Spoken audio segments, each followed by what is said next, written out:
Hi hello నమస్తే welcome to our channel. నేను మీ అంజలి. So right now మనతో పాటు సముద్ర గారు ఉన్నారు.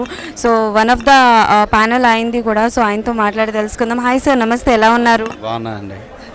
సో సార్, చాలా ఎనర్జెటిక్గా జరుగుతుంది కదా సో ఇది. సో మీకు ఎలా అనిపిస్తుంది? ఎన్నో చూసుంటారు, ఎన్నో ఎలక్షన్స్ చూసుంటారు, అండ్ మీది కూడా ఒక ప్యానల్ ఉంది కాబట్టి ఎలా ఫీల్ అవుతున్నారు, ఏంటి? హ్యాపీ అండి, ప్రెషర్ ఏం లేదు, హ్యాపీ. డెఫినెట్గా విన్ అవ్వబోతున్నాను, ఎందుకంటే చాలా పాజిటివ్ ఉంది అంతా. సో ఆపోజిట్ చేస్తున్న వాళ్ళు కూడా నా కొలీగ్సే వాళ్ళు కూడా. బట్ ఏదున్నా ఈ ఎలక్షన్ ఒకరోజే, మేము అలా తర్వాత రేపు అందరం మళ్ళీ ఒక ఫ్యామిలీ అందరం. సో అందువల్ల ప్రెజర్ ఏం లేదు, అంతా చాలా హ్యాపీ. సో సార్, అంటే లైక్ మార్నింగ్ ఏదో చిన్న మాట అనుకున్నారని, చిన్నవేవో జరిగాయని విన్నాను, అది ఎంతవరకు నిజం అంటారు? లేదు, అసలు ఎవరు మేము ముగ్గురం చక్కగా నవ్వుకుంటూ హక్ చేసుకుంటూ ఉన్నాం. కానీ మా సభ్యులు వాళ్ళు కొంచెం చిన్న ఒకేలాగా ఉంటారు, చిన్న టెంప్టేషన్ అవుతుంటారుగా, వాళ్ళు తప్పితే ఏం లేదు, ఏం జరగలే, అలాంటిది ఏం జరగలే. చాలా హ్యాపీ జరుగుతుంది. ఈవినింగ్ 200% విన్ అవుతున్నా. సో ఎవరు గెలిచినా సరే పార్టీ అయితే కంపల్సరీ అంటారు?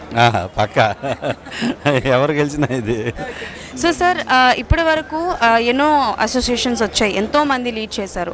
బట్ ఈసారి ఎవరు గెలిచినా సరే ఎలాంటి మార్పు తేవాలి అనుకుంటున్నారు? రాబోయే డైరెక్టర్స్ అందరికీ ఎలా ఉపయోగపడుతుంది అనుకుంటున్నారు? మార్పు వచ్చేసి నేను ఆల్రెడీ ఒక మేనిఫెస్టో పెట్టానండి. ఇంతవరకు వీళ్ళు ఎవరు పెట్టలేదు ఆ మేనిఫెస్టో. మళ్ళీ నాదే చూసి వీళ్ళు మేనిఫెస్టో దాన్ని తిప్పిపెట్టారు. ఇన్ని రోజులు ఆ మేనిఫెస్టో వీళ్ళు ఎవరు పెట్టలే. ఆల్రెడీ ఇంతకుముందు చేసిన వాళ్ళే, బట్ వాళ్ళు పెట్టలేదు అది. సో నేను పెట్టాక ఇన్ని ఉన్నాయి, ఇది ఉంది అనేది వాళ్ళకి అర్థమైంది. అంటే నేను ఒక అన్నపూర్ణ క్యాంటీన్ పెట్టాలని అసోసియేషన్లో, అలాగే ఎవరికి హెల్త్ బాగపోయినా వాళ్ళకి 3 కార్పొరేట్ హాస్పిటల్లో ఎక్కడైనా వైద్యం చేయించుకునేటట్టుగా హెల్త్ కార్డులు, అలాగే ఎవరికి ఏ సమస్య వచ్చినా ఇమీడియట్ 24 అవర్స్లో సర్వీస్ చేసి వాళ్ళ ప్రాబ్లం సాల్వ్ చేసేటట్టు, ఇట్లాంటి కేర్స్ అన్నీ తీసుకున్నానండి. ఇంకా చాలా ఉన్నాయి, అంతకుముందు లేవు అవి. అండ్ సార్, యంగ్స్టర్స్ కూడా చాలా పోటాపోటీగానే ఫైట్ చేస్తున్నారు.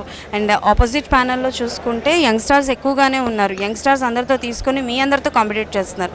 సో మీరేమనుకుంటున్నారు? లైక్ యంగ్స్టర్స్ ఈజ్ అంటే లైక్ ఎలిజిబుల్ అని చెప్పను, కానీ వాళ్ళు ఇప్పటికి పోటీ చేయాలా? మీ అనుభవంతో వాళ్ళ అనుభవం ఇంకేమైనా? నెక్స్ట్ అండి, ఇప్పుడు యంగ్స్టర్స్ కంటే వాళ్ళకి కావాల్సింది భవిష్యత్తు.